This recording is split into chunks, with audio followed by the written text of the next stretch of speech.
Welcome to Srivastava classes. और भाई मैं आज आप लोगों को इस वीडियो में 5th सेमेस्टर की बीए पॉलिटिकल साइंस ऑनर्स वाले बच्चों को क्लासिकल पॉलिटिकल फिलॉसफी इस सब्जेक्ट का भाई आज आप लोगों को इंपॉर्टेंट क्वेश्चन प्रोवाइड कराने वाला हूं। साथ ही साथ एग्जाम पैटर्न भी अच्छे से डिस्कस करने वाले हैं हम। ठीक है, ये जो भाई मैं आप लोगों को इंपॉर्टेंट क्वेश्चन प्रोवाइड कराऊंगा इस सब्जेक्ट के, इसके भाई 101% चांसेस है एग्जाम में रिपीट होने के। अब मैं इतनी श्योरिटी के साथ कैसे कह सकता हूँ, क्योंकि भाई ये जो मैं आप लोगों को क्वेश्चन बताऊंगा तो भाई ये जो क्वेश्चन है आपके प्रीवियस ईयर से लिए गए हैं। पिछले प्रीवियस ईयर के भाई मैं आप लोगों को 4 से 5 क्वेश्चन पेपर डिस्कस करने वाला हूं इस वीडियो में। ठीक है, तो भाई उसमें आप देखोगे मोस्टली क्वेश्चन जो है वो भी रिपीटेड हो रहे होंगे। ठीक है, अब यहाँ पे एक और चीज़ बताना चाहूँगा भाई, इन क्वेश्चंस के भाई आपको आंसर खुद ही ढूंढने पड़ेंगे, खुद ही प्रिपेयर करने पड़ेंगे, क्योंकि मेरे पास टाइम की कमी है, इस वजह से मैं प्रिपेयर नहीं कर सकता।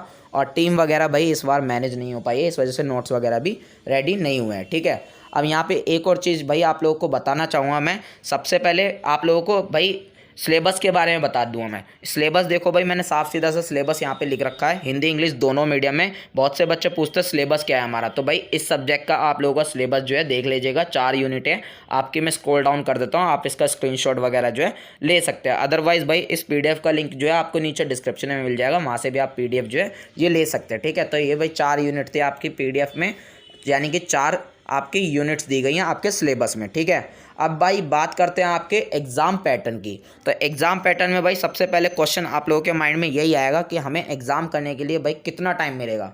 साफ सीधा सा आप देख सकते हो 3 घंटे ही आप लोगों को मिलेंगे, और अभी तक यही गाइडलाइंस चलती आई हैं। अगर गाइडलाइंस चेंज होती है तो आप लोगों को इन्फॉर्म ज़रूर करूँगा। फिलहाल के लिए आप 3 घंटे जो है आप लोगों को मिलेंगे आपका एग्ज़ाम करने के लिए। ठीक है, अब भाई एग्ज़ाम करने के लिए 3 घंटे मिलेंगे, तो भाई एग्ज़ाम कितने मार्क्स का आएगा आप लोगों के माइंड में ये भी क्वेश्चन आएगा। तो साफ सीधा सा लिखा है भाई आप लोगों का 75 मार्क्स का, यानी कि 75 मार्क्स का भाई आप लोगों का जो है एग्ज़ाम आएगा। क्वेश्चन यहाँ पे ये उठता है कि भाई 75 में से कितने लाने होते हैं मार्क्स पास आउट होने के लिए। तो भाई आपको 30 नंबर लाने हैं पास आउट होने के लिए, यानी कि 40% होता है आप लोगों को पास आउट होने के लिए। तो भाई 75 का 40% जो होता है वो आपका 30 नंबर होता है। तो 30 नंबर भाई आप लोगों को पास आउट होने के लिए चाहिए। अब क्वेश्चन भाई यहाँ पे आप लोगों को एक और ये उठेगा कि भाई हमारा जो क्वेश्चन है वो कितने आते हैं। तो भाई क्वेश्चन आप लोगों के 8 क्वेश्चन आएंगे। ठीक है, इस सब्जेक्ट में। साथ ही साथ 8 में से करने कितने होंगे आप लोगों को 4 क्वेश्चन करने होंगे। ठीक है, अब भाई यहाँ पे एक और क्वेश्चन उठेगा आपके माइंड में कि अगर हम भाई हम इंग्लिश मीडियम के तो क्या हम हिंदी मीडियम में दे सकते हैं, और अगर हम हिंदी मीडियम के तो हम क्या इंग्लिश मीडियम में दे सकते हैं। तो भाई साफ साफ आप पढ़ लीजिए, हिंदी इंग्लिश दोनों लैंग्वेज में लिखा हुआ है कि आप इस वाले क्वेश्चन पेपर को किसी भी मीडियम में अटैम्प्ट कर सकते हो। सारे क्वेश्चन पेपर पे आप लोगों को लिख भी मिल जाएगी। ये बात आप पढ़ते नहीं हो वो बात अलग है। ठीक है ना, ये चीज़ मैंने आप लोगों को बहुत सारी वीडियो में कंफर्म करी है कि आप कोई सा भी पेपर किसी भी मीडियम में अटैम्प्ट कर सकते हो, नो मैटर आप किसी भी मीडियम के हो, मैटर नहीं करता। ठीक है ना, आई होप कि आप लोगों को इतनी सारी चीज़ें जो है समझ में आ गई होगी। अब यहाँ पे भाई आप लोगों को एक प्रो टिप देना चाहूँगा। वो प्रो टिप क्या है मैं आप लोगों को समझा देता हूँ अच्छे से। तो भाई जैसा कि आप सबको पता है कि एग्जाम में आप लोगों की गिनती के 8 क्वेश्चन आने हैं। ठीक है, अब भाई 8 क्वेश्चन आएंगे, और 8 क्वेश्चन है ना सारे भाई आप लोगों के अलग अलग चैप्टर से आप लोगों के लिए देखने के लिए मिल जाएंगे। बहुत ही रेयर चांसेस होते हैं कि भाई एक चैप्टर से 2 क्वेश्चन आ जाए, यानी कि हर चैप्टर से एक ना एक क्वेश्चन आप लोगों का आ रखा होगा। ठीक है, और भाई अगर आप सिलेबस खोल के देखोगे या बुक खोल के देखोगे तो आपकी बुक में भी भाई एवरेज आपके जो होती है वो 8 से 10 ही चैप्टर होंगे, यानी कि आपकी पूरी बुक में 8 से 10 चैप्टर एवरेज दे रखे होते हैं। ठीक है,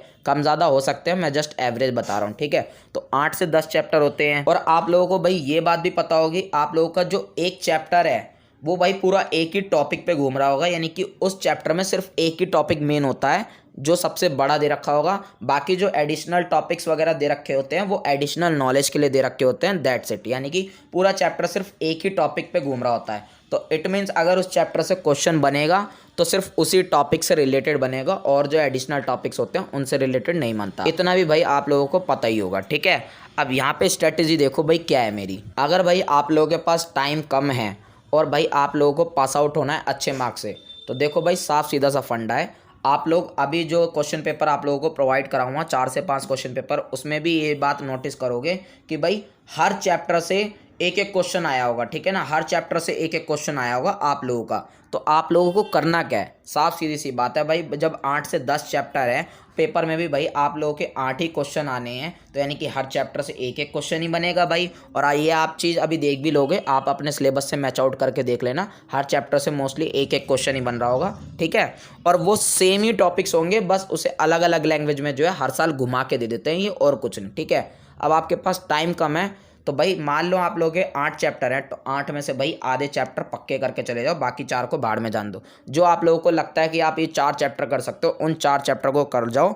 जो आप लोगों को लगता है ये 4 चैप्टर इंपॉर्टेंट है, उन 4 चैप्टरों को कर जाओ। यानी कि अगर 10 चैप्टर हैं तो 10 में से 5 कर जाओ, कहने का मतलब है आधा सिलेबस कर जाओ। क्योंकि भाई पेपर में भी तो आप लोगों को सिर्फ 4 ही क्वेश्चन करने हैं, और 4 तो आप इजीली कर लोगे आधे सिलेबस से, क्योंकि आधे सिलेबस तो वैसे ही 4 क्वेश्चन वहाँ से बन ही जाएंगे आप लोगों के। आई होप कि मेरी ये स्ट्रेटेजी जो है आप लोगों को समझ में आ गई होगी। आप अप्लाई करके देख लीजिएगा, मैंने भी भाई अपने टाइम पे अप्लाई किया था, मैं 3-3 घंटे जाके पढ़ता था और ईजिली पास आउट हो जाता था, ठीक है ना। चलो भाई, अब मैं स्क्रॉल डाउन करके आप लोगों को भाई क्वेश्चन पेपर दिखा देता हूँ, और आप इन क्वेश्चन पेपर में बहुत सारी चीज़ें जो है नोटिस करने वाले, तो भाई इनका स्क्रीनशॉट वगैरह लेना चाहो ले लीजिएगा, अदरवाइज़ मैं धीरे धीरे स्क्रॉल करने की पूरी कोशिश करूँगा। चलो भाई मैं स्क्रॉल कर देता हूँ।